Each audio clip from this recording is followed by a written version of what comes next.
Betting apps వ్యవహారం అంతకంతకు serious అవుతున్న సంగతి తెలిసిందే.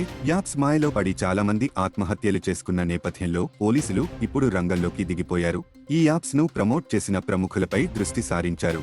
వారిపై కేసులు నమోదు చేశారు, విచారణకు పిలిచేశారు. ఈ క్రమంలో గురువారం పంజాగుట్ట పోలీసుల విచారణకు హాజరైన యాంకర్ విష్ణుప్రియ మొత్తం పూసగుచ్చినట్లుగా వివరాలు బయటపెట్టేసింది.